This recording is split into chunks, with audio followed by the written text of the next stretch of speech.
importante confirmar que nosotros somos justamente el objeto del amor del Señor. Si estamos acá es porque el Señor nos ha amado. Hay una canción que dice que Él nos amó cuando nadie nos quiso amar. Y todos nosotros somos producto del amor eterno de nuestro Dios. Y justamente por ese amor es que Él entregó su vida por nosotros. Y por ese amor Él constituyó la iglesia. Y precisamente estamos nosotros leyendo las historias de la iglesia allá en el primer siglo, después de que Cristo resucitó de entre los muertos, se reunió con sus discípulos, les instruyó en cuanto a lo que ellos tenían que hacer. Después de su resurrección, ascendió a los cielos y les dijo: bueno, muchachos, el trabajo está en sus manos, el trabajo es de ustedes. Yo me voy, no los voy a dejar huérfanos, van a recibir el poder del Espíritu Santo. Y estos hombres y estas mujeres, personas comunes y corrientes, personas sencillas, sin mayor preparación, sin mayores estudios, sin muchas cosas, estas personas se comenzaron a organizar y nació la iglesia. Y esta iglesia florecía en estos días, y esta iglesia estaba experimentando el poder del Señor. 2000 años después, la iglesia de Cristo sigue adelante, y nosotros como iglesia seguimos experimentando el mismo poder del Señor. En el libro de los Hechos de los Apóstoles, capítulo 5, Hechos de los Apóstoles, en el capítulo 5, tenemos a esta iglesia creciente, una iglesia dinámica, y tenemos a algunos de los integrantes de la iglesia teniendo algunas experiencias verdaderamente impresionantes. Y es que lo que tenemos aquí en el libro de los Hechos son esos eventos fascinantes que traen a nosotros una profunda convicción. Si estas historias, si estos relatos de la historia de la iglesia no nos impactan, seguramente no hay nada que nos impacte. Estos relatos, estas historias tan impresionantes, de tanta convicción y de una inspiración tan asombrosa, deben de movernos a nosotros. Y es justamente lo que tenemos aquí en el libro de los Hechos. Tenemos aquí algunos elementos que relatan el dinamismo de una iglesia en crecimiento. Cada creyente debe de conocer estos elementos. En primer lugar, tenemos el poder de Dios trabajando en medio de su pueblo, en medio de su gente. Vean ahí en el capítulo 5, versículo 12. Dice la Biblia: y por la mano de los apóstoles se hacían muchas señales y prodigios en el pueblo.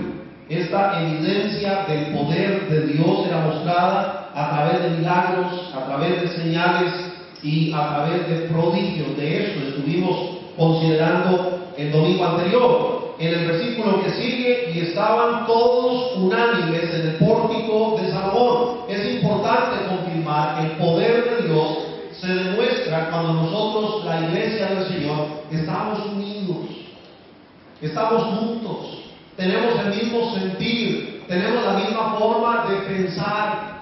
Esto es lo que se demuestra, o lo que demuestra el poder de Dios, la unidad que hay en la iglesia. Y esa unidad era algo extraordinario en aquellos días. Estaban todos unánimes, tenían el mismo sentir. Era una sola iglesia, era un solo pueblo. Pero también vemos la influencia del poder de Dios evidente, porque había un respeto para los que seguían a Cristo. Dice en el versículo 14: y los que creían en el Señor aumentaban más, gran número así de hombres como de mujeres. Hay algo impresionante a través de 2000 años de historia de la iglesia. Hombres y mujeres de todas las razas, de todas las lenguas, de todas las naciones, de todos los grupos étnicos, se siguen añadiendo a la iglesia. Y sigue creciendo la iglesia más y más. Y es algo que demuestra el poder de una iglesia creciente, el poder de Dios en medio de esta iglesia, el poder que causaba un impacto por el ministerio de los apóstoles. Dice en el versículo 15, tanto que sacaban los enfermos a las calles y los ponían en camas y lechos, para que al pasar Pedro, a lo menos su sombra cayese sobre alguno de ellos, y aún de las ciudades vecinas muchos venían a Jerusalén trayendo enfermos y atormentados de espíritus inmundos, y todos eran sanados. Era una época extraordinaria, era una época única, fue una época especial. Esta época de la que estamos leyendo aquí en el libro de los Hechos no se repite, fue un tiempo único, fue un tiempo especial. Todos fueron sanos, todos. Si tuvieran fe o no tuvieran fe, todos fueron sanos, dice la Biblia. Absolutamente todos. Y esto era la credencial que los apóstoles habían recibido para confirmar que ellos eran los enviados del Señor. Así que el poder de Dios estaba en la iglesia, pero es el mismo poder que está en la iglesia hoy, no es otro poder. Y nosotros hemos escuchado las palabras del Señor, que nosotros tenemos la posibilidad de hacer cosas aún mayores, porque el poder de Dios está aún con nosotros. Pero hay algo que tenemos que entender también. Cuando el poder de Dios se mueve y se manifiesta, a la misma vez vienen las dificultades. A la misma vez surgen las adversidades. Y entonces lo que nosotros vemos es que la gente de Dios entra en un tiempo de persecución. Y dice en el versículo 17, vemos el enojo y los celos de los líderes. Dice, entonces levantándose el sumo sacerdote y todos los que estaban con él, esto es, la secta de los saduceos, se llenaron de celos. Los saduceos, para que usted sepa, en la Biblia era una secta de los judíos que justamente no creían en la resurrección.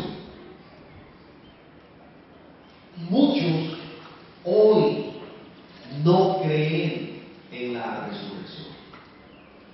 Hoy nosotros estamos celebrando a Cristo resucitado. Amén. No se quedó en la tumba el Señor. No se quedó en la tumba. Mi hijo puso un correo, ¿cómo se llama? Un mensaje, y dice, este es el recuento, algo así dice, y habla de Confucio, y habla de Buda, y habla de nosotros, de las grandes religiones, y el recuento es, ellos están en sus tumbas, pero la tumba de nuestro Señor está vacía, gloria al Señor, porque Cristo resucitó.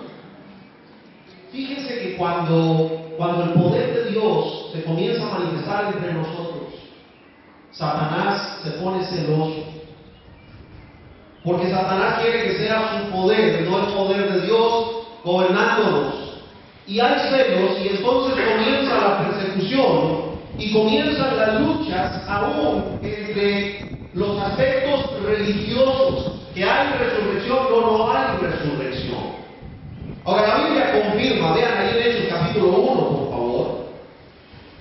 Hechos capítulo 1.